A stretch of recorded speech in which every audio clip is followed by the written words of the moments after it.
morning. For today's video, magluluto tayo ng adobong manok. Let's start it! Of course, unang-una is maglagay tayo ng mantika para sa mga ricado. Ano lang ang ilalagay ko, guys? Bawang at saka sibuyas. And that's it. Initin muna natin ang mantika, guys, para mas mabango ang ating mga lamas. Bawang, sibuyas at manok. Yung manok, guys, inano ko na, tinimplahan ko na para mag talaga yung lasa.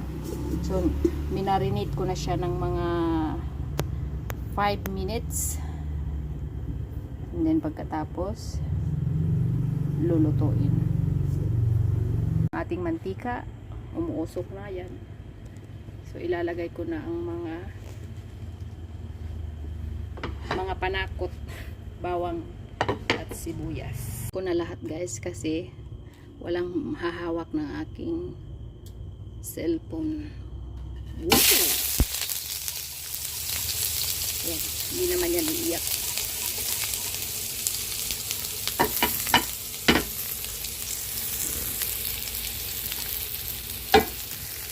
Ang hirap pag walang tagahawak, guys. Yung stand ko kasi na nasira. Nasagi ko. Ayan, wala na.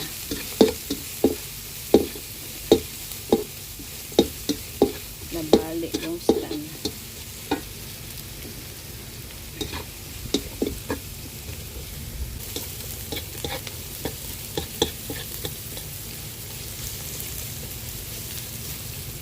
Ano muna natin yung bawang at sibuyas, guys, para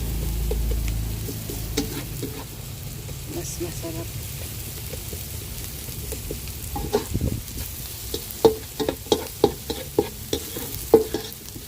Lutuin yung parang light brown, mas mabango kasi. Mindish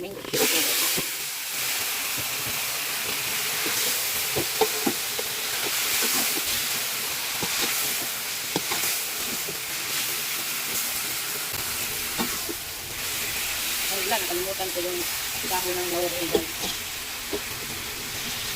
Huwag ko yan na ilagay mo yan.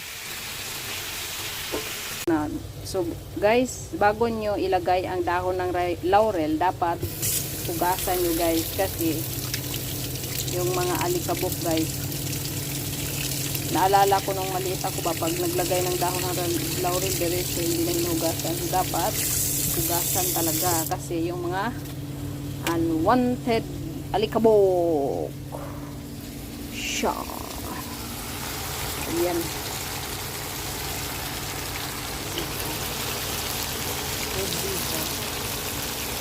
Haluin ko muna saglit.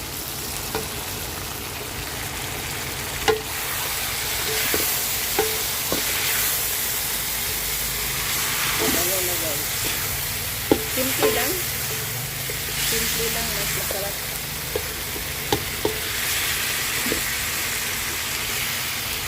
Lagyan ko siya ng kunting tubig bago yan. Tingnan mo, lumabas na yung natural na oil niya, yung galing sa manok. Kaya dapat yung oil is kunti lang, panggisa lang ng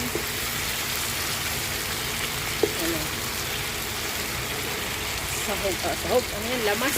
Ang tawag sa lamas sa Tagalog, guys, yung ricado ba yan? Ang tawag sa bawang at sibuyas, in general term.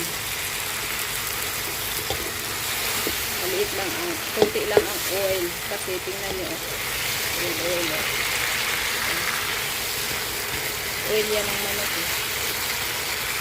Hindi din kasi masarap pag hindi isama yung yung balat ng manok, diba? Yung iba kasi kinukuha, pero na lang, pag talaga, pwede naman yan baklasin yung balat, huwag yung kainin.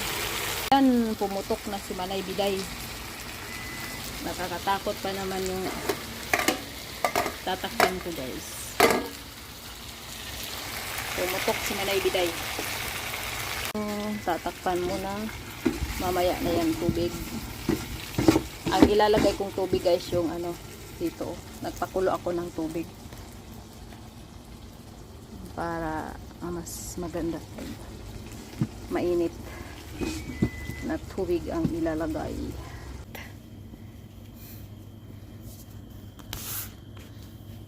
Hinihintay ko na lang yung ano. Papakuluin ko muna yung tubig na ilalagay ko dun sa manok, and then at least yung manok nakaano na rin siya. Naka-simmer ng sa ano yung mga 3 minutes simmer or matagal na mga 2 minutes simmer. Tsaka ko siya i-add ng tubig na mainit. Mainit ang ilalagay ko. Ay, sampayan. Klaro. Ayun. Ayun. Ayun. Christmas tree. Hala! Somebody's coming! Oh my goodness! Simona! Hala! Nakaskip ang asong maliit. Sima! Hala! Hoy! Hello! Hello! Who told you? Who's opened the door? Ha? Sima? Ha? Anong ginagawa mo dito? Ha? Binibisita mo si Modra? Ha? Hi! Hello! Hello! Simona! Simona! Namimiss mo si Modra? Tayo hindi nagkita ah. Hey! Hindi na nga siya dapat pala lalagyan ng tubig. Tingnan na. Tsyung. Oh? Nag-ano na siya, guys. Hindi na siguro hindi lagyan ko ng tubig, guys. Kasi ayan, oh. Hindi na lalagyan.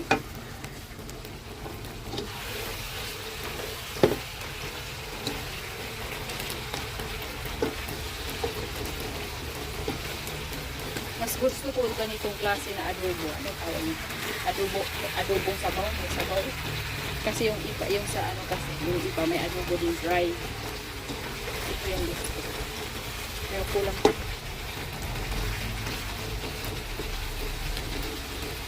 Pag matigas. Ang tagal kumulo naman. Hindi pa kumulo. Mag-whistle yan pag kumulo na.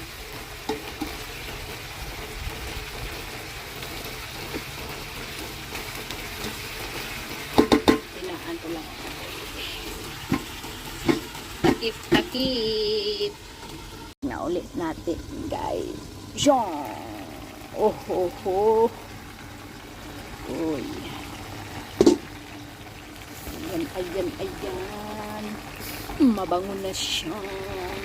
Simbango na ni Modra. Hala, nasunog, guys. Kasi, hala. Ayan, sunog. Ito, masarap naman. Hindi pa naman masyado.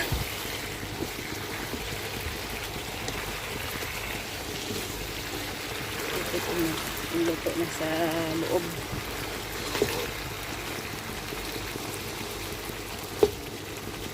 Chicken thigh ito, guys. Mas masarap kasi ang chicken thigh kaysa ang pag-adobo, diba? Taas ang tiil. Oh. Taas ang kamay. Ang balat ko na. Balik pa rin.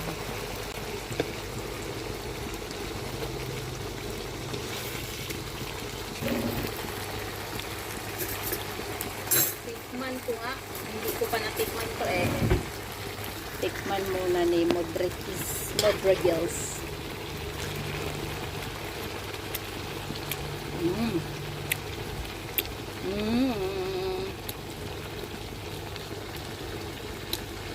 luto na ang ating adobong manok. Ayan, ang bang-bango. Nakasunod na guys.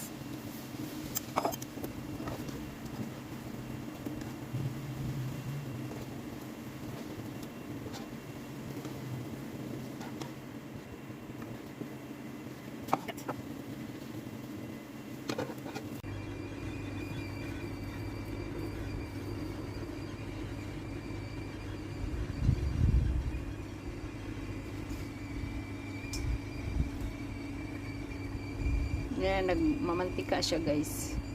Hindi ko na nga inano. Meron pa rin. Ang daming taba. Taba ching-ching. Kumukulo na ang aking tubig para sa pasta. Pang side dish nito. Pang side dish sa manok guys. Pasta, macaroni.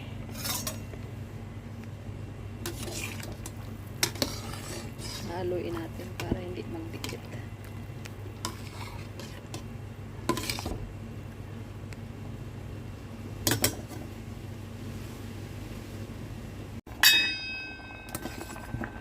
Luto na ba na yung pasta?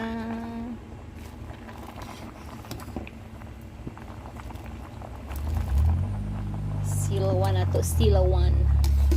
Ang asong pasta, silawan.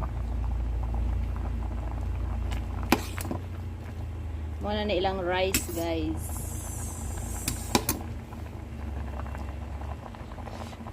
Agoy kainit. Kuwang paggamay.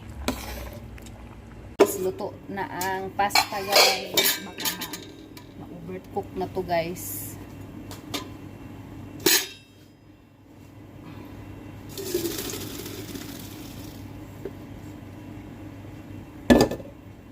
Hindi ko na siya lalagyan ng butter kasi adobo naman ng ipapartner nito.